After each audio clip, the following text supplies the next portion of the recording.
Hi, Chibi Neko here, in HD and in PJs. Now, last week I was actually out and I seen Transformers: The Revenge of the Fallen. And the reason why it's taking me this long to talk about is because it's taken this long for me to recover from it. It was really bad.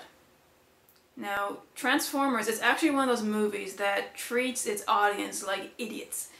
And I know this because the entire row of 12-year-olds sitting behind me fell for it. They're all woot woot woot and giggling the entire 2.5 hours, and yes, it actually is 2.5 fucking hours. But that's not the movie's fault. It's the director's, who's right now he's probably hiding away in his bunker, humping the many bags of money he has, laughing at how people are paying hard-earned cash to see this piece of shit during a recession. Now, Transformers: Revenge of the Fallen is racist, sexist, culturally insensitive, has very juvenile humor, and the camera crew are on speed because there's no way any sober person can shake a camera that much. Now, I think the biggest complaint that people have about this movie are the twins, Mudflap and Skids. This is where most of the racism in this movie comes from. It's so bad that they can't even read. And right now they have overtaken Jar Jar Binks as the most annoying character that we see in a movie. Now, the only moment in this movie that actually made me giggle was the interaction between Bumblebee and Sam. Other than that, everything else is just sex jokes. Everything else, that's all it is. I don't know what's going through Michael Bay's mind, but it has to be pretty bad if he thinks the only way to get people to laugh is with dick jokes. Now, to any parents that plan to bring their kids to see this movie, most of the sex jokes are going to go over their heads, but that really isn't the point. You know, it should take more to make people laugh. These jokes, they're not even funny, and what Michael Bay really needs to do is find other sources of humor. He really should be watching some Pixar films to get some inspiration out of this. Now, when it comes to the robots, there are simply too many on both sides. It's really bad when they're all the same color. Now, the only distinguishable robots would be Optimus Prime and Bumblebee, but that's because of the bright painting that they have. Now, in the fight scenes, it's even worse because you can't tell which robot begins and ends. The camera is so close, everything is shaking. Now, this movie has lots of explosions, lots of fights, and lots of running. And as I said before, you know, these camera crew gotta learn how to keep their camera steady. Everything is shaking. Ooh. It's extremely nauseating. Like, if you have a weak stomach going to a film like this, you're going to need a barf bag because everything is shaking everywhere. Now, the movie itself is full of plot holes, so I had to write these down because there's a bunch that I couldn't just remember. First of all, why doesn't Bumblebee talk? Now, in the first movie, he ended up talking at the end, which means he's fixed, but he doesn't say a word. He's still using the radio in the second movie. Second of all, how in hell did the government cover up this entire battle the Transformers had in the city?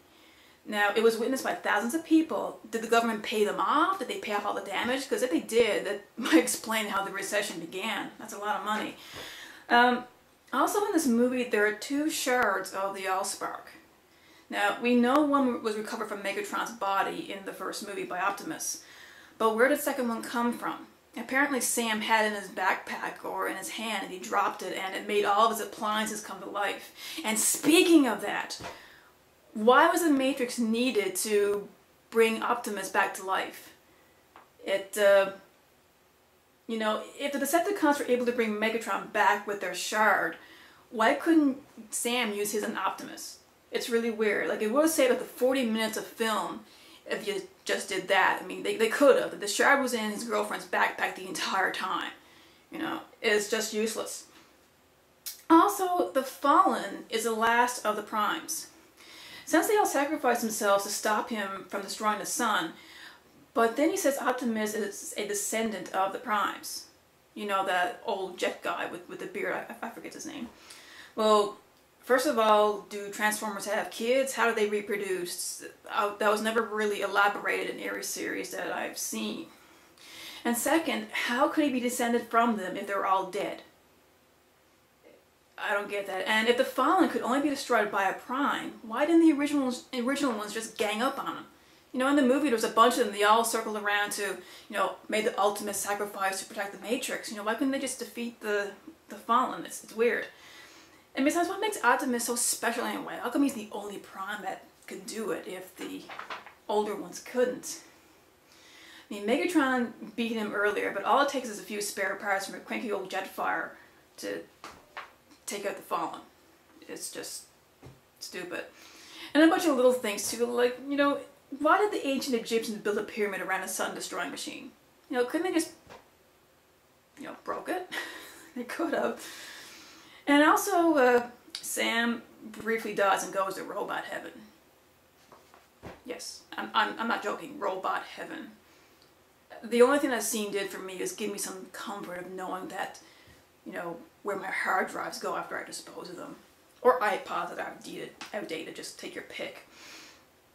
I mean, I could really name more of these, but, you know, there's really no point. You know, if you really want to see a good action movie, just go for some DVDs. Ones I personally recommend are Iron Man. I love Iron Man. Kill Bill, Volumes 1 and 2. Those are really, really good. And Batman Begins or Dark Knight, they're all good. Some of the X-Men movies are fine as well. You know, overall, Transformers: The Revenge of the Fallen, it's a fanboy movie, nothing else. You know, I still recommend you see it. You know, it's all in good fun, but, you know, it's just so bad. Anyway, Chibi Neko signing off. I gotta go to bed. Night.